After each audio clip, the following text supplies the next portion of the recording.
नमस्कार दोस्तों, स्वागत है एक बार फिर से हमारे चैनल द वेद वॉइस में। दोस्तों, यदि आप अपने जीवन में कुछ नया सीखने की चाह रखते हैं तो हमारे चैनल को अभी सब्सक्राइब कर लें। दोस्तों, पितृपक्ष में ओम नमः शिवाय का जप करने से हमारे पूर्वज प्रसन्न होते हैं, उनकी आत्मा को शांति मिलती है। सच्चे दिल से कमेंट बॉक्स में लिखे ओम नमः शिवाय। दोस्तों, हिंदू पंचांग के अनुसार भाद्रपद मास की पूर्णिमा तिथि पर पितृपक्ष आरंभ होते हैं, जो आश्विन मास की अमावस्या, जिसे सर्व पितरो अमावस्या भी कहा जाता है, और उस दिन समाप्त होते हैं। इस बार पितृपक्ष 18 सितंबर से आरंभ होकर 14 अक्टूबर को समाप्त होंगे। बच्चे बड़े सभी को पितृपक्ष में कुछ ऐसी सावधानियां हैं जो बरतनी चाहिए। दोस्तों, मान्यता है कि मृत्यु के देवता यमराज श्राद्ध पक्ष में पितरों को मुक्त कर देते हैं, ताकि वे स्वजनों के यहां जाकर तर्पण ग्रहण कर सके। पितरों भाद्रपद पूर्णिमा पर पितृलोक से धरती पर आ जाते हैं और 16 दिनों तक श्राद्ध तर्पण पिंडदान ग्रहण करके सर्व पितरों अमावस्या की रात्रि को पितृलोक चले जाते हैं। इसलिए ये 16 दिन पूर्ण रूप से पितरों को समर्पित होते हैं। इन 16 दिनों में पितरों की आत्मा की शांति के लिए पिंडदान, श्राद्ध, तर्पण कर्म किए जाते हैं। पितरों के लिए श्रद्धा से कुछ समर्पित करना ही श्राद्ध कहलाता है। ये 16 दिन पितरों को प्रसन्न कर पितरों की कृपा प्राप्त करने के लिए बहुत ही खास माने जाते हैं। दोस्तों, जैसा कि आप सभी जानते हैं कि पितृपक्ष के दौरान कोई भी शुभ और मांगलिक कार्य नहीं किए जाते हैं।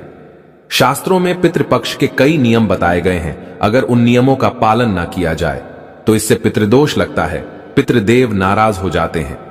पितृपक्ष के दौरान शुभ और मांगलिक कार्य करने के साथ ही कुछ ऐसी चीजें भी होती हैं जिनका सेवन पितृपक्ष के दौरान भूलकर भी नहीं करना चाहिए। पितृपक्ष पितरों को समर्पित होते हैं, इसीलिए इस दौरान भोजन का विशेष महत्व होता है। इस दौरान पितरों के लिए भोजन निकाला जाता है, ब्राह्मण भोज कराया जाता है और पंच बलि भी दी जाती है। लेकिन शास्त्रों में कुछ ऐसी चीजों के बारे में बताया गया है जिन्हें पितृपक्ष के दौरान भूलकर भी नहीं खाना चाहिए। कुछ ऐसी चीजें हैं जिनका ना तो पितृपक्ष के दौरान सेवन करना चाहिए और ना ही पितरों को या ब्राह्मणों को इन चीजों का भोग लगाना चाहिए। दोस्तों, ऐसे में हम जानते हैं कौन सी ऐसी चीजें हैं जिनका पितृपक्ष के दौरान भूलकर भी सेवन नहीं करना चाहिए। कौन सी ऐसी चीजें हैं जिनको पितृपक्ष के दौरान पितरों को या ब्राह्मणों के भोजन में भूलकर भी शामिल नहीं करना चाहिए, वरना दोष लगता है। आगे बढ़ने से पहले अभी तक आपने हमारे चैनल को सब्सक्राइब नहीं किया है तो इस चैनल को सब्सक्राइब करके बेल आइकॉन जरूर दबाएगा। सच्चे दिल से कमेंट बॉक्स में लिखे ओम नमः शिवाय।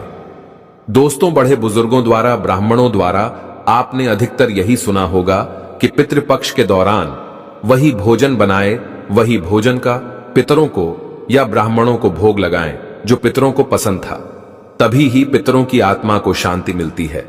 लेकिन यहां पर हम कुछ ऐसी गलतियां कर देते हैं। अधिकतर घरों में अधिकतर लोगों के पूर्वजों को लहसुन प्याज पसंद होता है, तो जब वे भोजन बनाते हैं तो उसमें प्याज और लहसुन डालते हैं और पूर्वजों के पसंद के हिसाब से भोजन बनाकर ब्राह्मणों को वो भोजन करा देते हैं। या फिर जिनके पितरों को नॉन वेज पसंद होता है तो वे नॉन वेज लेकर किसी जरूरतमंद व्यक्ति को पितरों के नाम से दान कर देते हैं, जिससे उन्हें पितरों का आशीर्वाद प्राप्त हो। दोस्तों, अगर आप भी ऐसा करते हैं तो भूल कर भी ऐसी गलती आगे से ना करें। शास्त्रों के अनुसार पितृपक्ष के दौरान प्याज, लहसुन, मीट और अंडे का सेवन भूलकर भी नहीं करना चाहिए और पितरों के भोजन में भी इन चीजों का इस्तेमाल भूलकर भी नहीं करना चाहिए।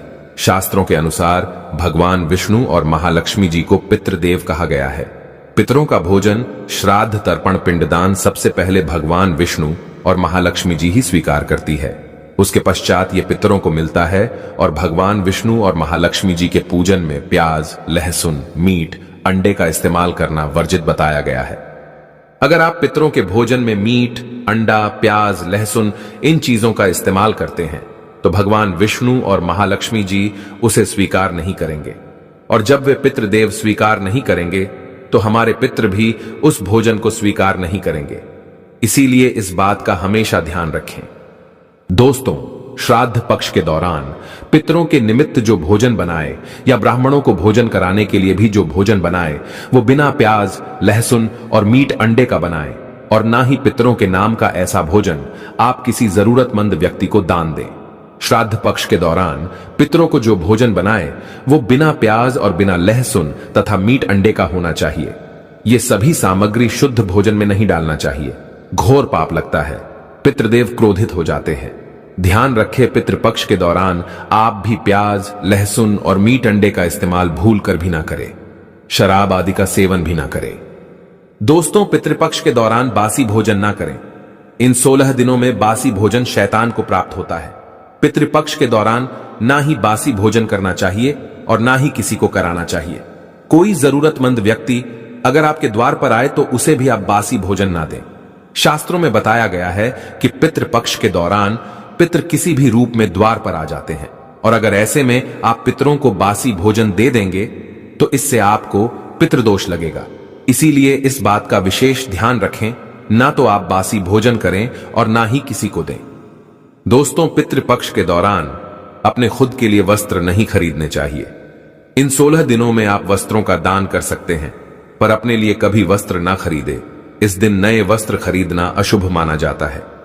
पितृपक्ष के दौरान पति पत्नी को दूरी बनाकर रहना चाहिए, क्योंकि इस दौरान हमारे पितृदेव हमारे घर के अंदर ही हमारे आसपास मौजूद रहते हैं, और अगर आप ऐसा करेंगे तो हमारे पितृ नाराज होकर चले जाएंगे।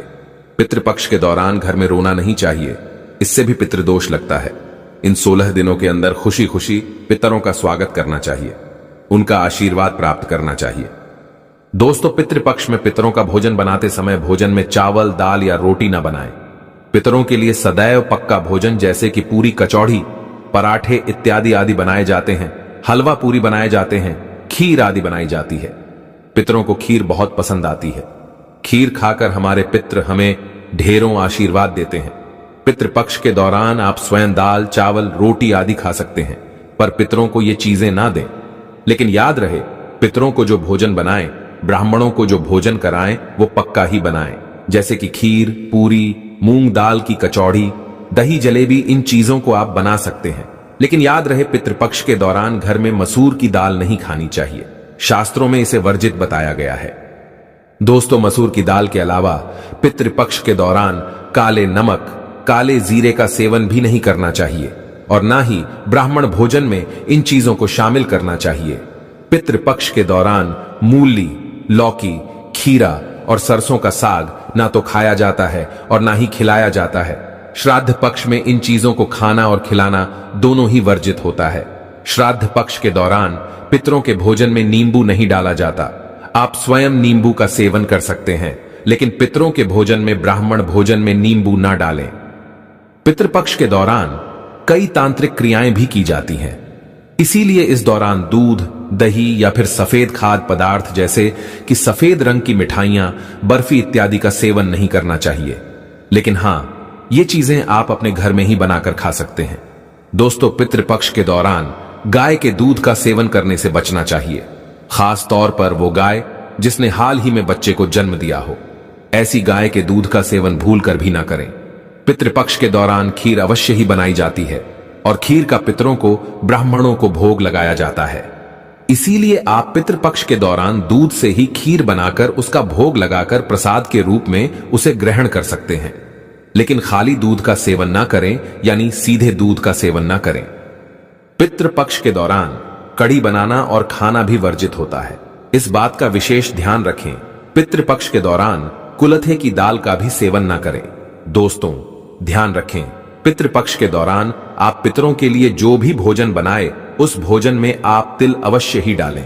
पितृपक्ष में जो पितरों का भोजन बनाएं, ब्राह्मणों को जो भोजन कराएं या पंचबली लगाएं या किसी जरूरतमंद व्यक्ति को पितरों के नाम से भोजन दें, उस भोजन में थोड़े से काले तिल अवश्य ही डालें। शास्त्रों के अनुसार जिस भोजन में काले तिल होते हैं वो भोजन पितृ ग्रहण करते हैं, लेकिन जिस भोजन में काले तिल नहीं होते हैं उसे भूत पिशाच ग्रहण करते हैं। इसीलिए इस बात का विषय ध्यान रखें। दोस्तों, पितरों के भोजन में काले तिल डालकर ही आप पितरों को भोग लगाए। काले तिल भूत पिशाचों से, श्राद्ध के भोजन की रक्षा करते हैं। इसीलिए इस बात का विशेष ध्यान रखें। पितृपक्ष के दौरान गलती से भी अपने पड़ोसियों का भोजन भी कभी नहीं खाना चाहिए। पितृपक्ष के दौरान उधार लिया गया पैसा अशुभ माना जाता है, इससे उल्टा कर्ज का बोझ और बढ़ जाता है। दोस्तों, पितृपक्ष में कोई भी ऐसा कार्य ना करे जिससे हमारे पितृ नाराज हो जाए। आप थोड़े से ही प्रयास से पितरों को प्रसन्न कर सकते हैं। दोस्तों, गरुड़ पुराण के अनुसार ऐसे कौन से व्यंजन हैं जो आपको पितरों के लिए बनाने चाहिए? सबसे पहला है दूध और चीनी से बनी खीर। जी हां, पितरों के लिए अगर आप बहुत सारे व्यंजन ना बना पाए या आपकी परिस्थिति इस अनुकूल ना हो तो पितरों की तृप्ति के लिए आपको दूध और चीनी से बनी खीर अवश्य बनानी चाहिए, जिसमें सूखे मेवे डालकर पितरों को परोसें। इस व्यंजन से उन्हें सबसे ज्यादा आनंद मिलता है और वे प्रसन्न होकर आपके द्वार से लौटते हैं। दूसरी है कद्दू की सब्जी। गरुड़ पुराण के अनुसार कद्दू की सब्जी पितरों को बहुत अधिक प्रिय होती है। कद्दू एक सात्विक व्यंजन है जो श्राद्ध प्रसाद में अक्सर परोसा जाता है। अगर आप भी श्राद्ध का भोजन बना रहे हैं तो कद्दू की सब्जी अवश्य बनाएं और पितरों का आह्वान करते हुए उन्हें अर्पण करें। तीसरा है शुद्ध घी की रोटी। जी हां, शुद्ध घी से बनी रोटी अवश्य बनाएं और अपने पितरों को याद करते हुए एक रोटी कौए को और 2 छोटी रोटियां बनाकर गाय और कुत्ते को खिलाएं। इनसे पितृ जिस भी रूप में धरती पर उपस्थित होंगे वे तृप्त होकर आपको अवश्य आशीर्वाद प्रदान करेंगे। चौथी है पीली मूंग दाल और सफेद उड़द दाल। इन दोनों दालों के विषय में गरुड़ पुराण में बताया गया है, जिसमें 2 दालों से बनने वाले व्यंजन चाहे वो मीठे हुए या नमकीन अवश्य पितरों के लिए बनाने चाहिए। अगर आप उनकी श्राद्ध तिथि पर ये दालें बनाते हैं तो अधिक लाभदायी होता है। इसके अलावा आलू, गेहूं से बनी पूरी मीठी गुड़ की रोटी, मीठे केसर वाले चावल, काले चने और बेसन से बनी चीजें भी पितरों के लिए बनाई जाए तो पितृ प्रसन्न होकर उन्हें ग्रहण करते हैं। आइए अब जानते हैं कैसा भोजन नहीं बनाना चाहिए। कई लोग मानते हैं कि उनके पितरों को मांसाहार भोजन पसंद था तो उन्हें पितृ श्राद्ध पर मांसाहारी बनाकर खिलाना चाहिए, किंतु पितृलोक में प्रवेश के पश्चात पितरों का भोजन सात्विक बन जाता है। इसीलिए उनके श्राद्ध या भोजन में तामसिक व्यंजन का प्रयोग कदापि नहीं करना चाहिए। केवल सात्विक व्यंजन ही उनके लिए भोजन में बनाने और खिलाने चाहिए। तामसिक व्यंजन के साथ प्याज, अदरक, लहसुन का प्रयोग भी श्राद्ध भोजन में नहीं करना चाहिए। इन पदार्थों का प्रयोग भोजन में करने से पितृ भोजन ग्रहण नहीं कर पाते और वे भूखे ही पितृलोक लौट जाते हैं। पितृ भोजन में ज्यादा तेज मसालों का प्रयोग ना करें। जितना हो सके भोजन को मीठा और सात्विक बनाना चाहिए, जिससे पितृ उन्हें आसानी से ग्रहण कर पाए। यह एक सबसे महत्वपूर्ण बात हम आपको बताना चाहेंगे। हम भोजन तो परोस देते हैं या उनका भोग पितरों की तस्वीर पर लगा देते हैं या कोई गाय कुत्ते को भी खिला देते हैं, किंतु हम भोजन के साथ जल अर्पण करना भूल जाते हैं। सबसे जरूरी है जल अर्पण करना। पितरों को आप भोजन ना भी अर्पण करें, किंतु जल का अर्पण पितृपक्ष के पूरे मास में अवश्य करें, जिनसे पितृ प्यासे ही पितृलोक में न जाएं। इस प्रकार से आप अपने पितरों को भोजन खिलाकर संतुष्ट कर सकते हैं। अगर यह जानकारी आपको पसंद आई तो वीडियो को लाइक करें, कमेंट में जय श्री कृष्ण जय पितृदेव अवश्य लिखें, साथ ही चैनल को सब्सक्राइब